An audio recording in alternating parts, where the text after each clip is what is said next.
écrit quelques textes que j'envoyais à lui, car je sais que nul n'est prophète en son pays. Mes écrits sont très aimés en Europe. Je ne dis pas qu'ils ne sont pas aimés ici, mais j'ai eu le plaisir de faire de mes poèmes devant Place Beaubourg à Paris, à La Rochelle et dans plusieurs endroits. Je vous souhaite à tous de vivre ça, c'est une émotion surhumaine. Mais c'est surhumain aussi d'être ici, à Sur-le-Rose. Alors, voici quelques textes qui sont maintenant en France et qui seront publiés. Je ne sais pas où c'est ici ou en France, mais question de publication. C'est peut-être moi-même qui vais les publier, c'est peut-être une maison d'édition, ou peut-être le numérique, on verra. Mon propre Dracula. Un médecin parle à quelqu'un. Cher monsieur, le sang qui coule dans vos veines n'est pas le sang de la race humaine. Le sang qui coule dans vos veines n'est pas un sang d'essence terrienne. Ne mangez plus la chair, ne mangez plus le sang, si vous ne voulez pas être prisonnier du néant. Le visiteur, il vient me voir avec son savoir, son langage mystifié, auquel il m'a initié. Quel langage qui bouleverse les mirages. Il vient souvent me voir sans que je puisse prévoir. Il traverse l'opacité. Tout lui est donné, rien ne lui est refusé. Je vivais tout avec ferveur, en fixant d'étranges lueurs. Il vient souvent me voir quand il arrive, sans laisser de traces, dans une impasse, invulnérable à l'oubli. Avec lui, rien n'est interdit. Il vient souvent me voir, inversant la mémoire, ne me laissant que l'essentiel dans un fluide immatériel. Au cœur de cette grande dérive, je connais un vertige. Et même dans ses absences, mon amour pour lui reste immense. L'amour de Dracula.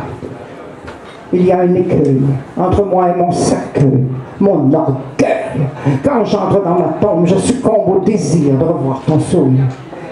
Du temps de mon humanité, je voulais vivre des émotions d'éternité. Du temps de mon éternité, je voudrais vivre des émotions d'humanité. Mes molécules se bousculent, mon ADN se déchaîne quand je dis sans parler, Dracula, je t'aime.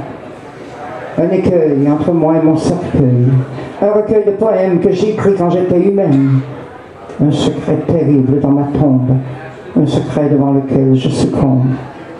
Quand j'entre dans mon cercueil, je coupe les liens avec l'humanité. Quand j'entre dans ma tombe, je deviens moi-même, parcelle d'éternité. Mes molécules se bousculent, tout ondule. Mon ADN se déchaîne quand je dis, Dracula, je t'aime. Dracula, serai-je ton ange d'amour, seras-tu mon âme damnée? Je loverai ton corps de passion invincible. Je loverai ton intelligence d'écriture invisible. Je loverai ta vie de silence impassible. Serai-je ton ange d'amour? Seras-tu mon âme damnée? Seras-tu mon ange d'amour? Serai-je ton âme damnée? Voyez-vous, il y a un problème. C'est beau l'éternité, mais c'est long les week-ends. Alors, parfois, pour la première fois dans l'histoire des vampires, un vampire, homme ou femme, dit « Je ne veux plus être un vampire. Je ne veux plus être un vampire. Rendez-moi mon humanité. Je suis même prêt à mourir. Je veux que recircule dans mes veines le sang sacré de la race humaine. Je veux que recircule dans mes veines le sang d'époque terrienne. C'est trop atroce d'être féroce. C'est inhumain de ne jamais tendre la main. Existe-t-il une galaxie où l'on aime la vie?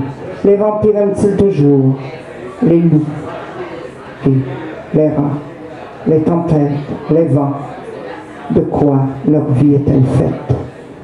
Je ne veux plus être un vampire, je ne veux plus être un vampire. Rendez-moi mon humanité, rendez-moi mon humanité, je veux même en mourir. Je veux que recircule dans mes veines le sang sacré de la race humaine, le sang sacré d'essence terrienne. Voyez-vous, Nostradamus a dit, les vampires, où sont-ils? Tous les grands voyants ont parlé de vampires, mais personne ne les voyait, personne ne les sentait. Eh bien moi, je sais qu'ils existent, je n'ai pas à les voir, je les perçois, Que pensez-vous du vampirisme financier qui ruine des familles? Le sang de la terre, le sang du travail, des labeurs, des bonnes personnes. C'est terrible. Voyez-vous, les vampires sont beaux, sont magnifiques, du moins dans tous les films. Sur la place déserte d'une fatale vie, la tendresse est partie. Il ne reste plus que la morne envie de tout décider, sans avoir à penser. Sur la place oubliée maintenant, les gens se rassemblent. Sur la place, les gens tremblent depuis le passage d'un inconnu trou noir au cœur et au visage de désespoir. Je n'appartiens ni à Dieu ni au diable. Je n'arrive de rien, de tout je suis capable. N'approchez pas, je conduis aux ténèbres. N'approchez pas, je donne la fièvre. J'ai des ombres oubliées dans vos maisons. N'en parlez pas, elles deviennent trahison. N'approchez pas, je conduis aux ténèbres. N'approchez pas, je donne la fièvre. Vous savez, il y a une chose qui est extraordinaire. C'est l'entre-deux mondes. J'y vais de temps en temps. L'entre-deux mondes, c'est quand on ressent quelque chose qu'on ne peut pas expliquer, mais qu'on sait qu'il est vrai. Un soir de tempête, il y a plusieurs années, j'ai écrit ce poème qui s'appelle « Son nom ». N'appelez son nom que dans l'amour, il connaît vos passions. N'appelez son nom que dans l'intelligence, il est la conscience des vibrations. N'appelez son nom que c'est tout des armes. Il est une arme à défaut d'être un don. N'appelez son nom qu'au seuil de votre survie, car pour votre vie, il est le seul vrai nom. Son nom est rémission. Ne dites à personne ce que vous avez entendu. Je n'existe plus. La noirceur me nomme. Je ne veux plus être un vampire. Ne dites à personne les noms de la nuit. Ils ont dans l'oubli une ombre sans tombe. Je ne veux plus être un vampire. Ne dites à personne que vous m'aimez trop. Car sur votre peau, mon mal s'abandonne. Je ne veux plus être un vampire. Les voyants, les astrologues, tout le monde parle du passé, du présent et du futur.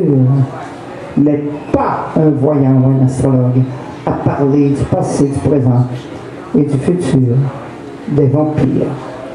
Alors je peux juste vous dire une chose, je ne veux plus être un vampire, je ne veux plus être un vampire. J'ai envoyé ces textes à Paris, ils ont été très bien reçus et j'ai décidé moi d'en faire quelque chose ici ce soir. Alors dites-vous que dans les rues, il y a des vampires errants en manque de sang. Il rencontre une inconnue. Oh, qu'il est aimable, mais son éternité devient instable. Présentement, il y a une maladie qui touche le cœur, le corps et le sang. Les vampires partiront. Par quoi remplacerons-nous la vie des martyrs du sida? Alors je leur envoie mes bonnes pensées, car c'est par eux que s'ouvrent les portes de l'éternité. Je ne veux plus être un vampire, et je vous dis d'avoir la beauté vampirique, sans être vampire. Et je dis, j'aimerais un jour écrire le passé, le présent et le futur des vampires. Après tout, ma voyance fera que je serai capable de faire. Miaou!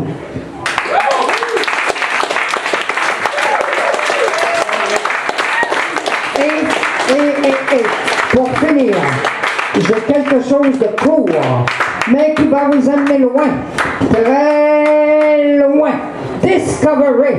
Discovery, Lunaris, Polaris, Solaris. Oh, avancement vers l'inverse de tout. Oh, avancement sans rendez-vous. Discovery. À quoi sert d'aller ailleurs? C'est pour répéter les erreurs de notre manque de cœur, de notre inhumanité. Qu'est-ce que ça donne d'aller sur d'autres planètes? Si le cœur n'y est pas, d'avance je dis c'est une défaite. Discovery, Polaris, Solaris, Lunaris, éphéméride des autres galaxies. Polaris, Lunaris, Solaris, in extremis. On ne connaît rien encore des secrets de la vie. Discovery. Yeah.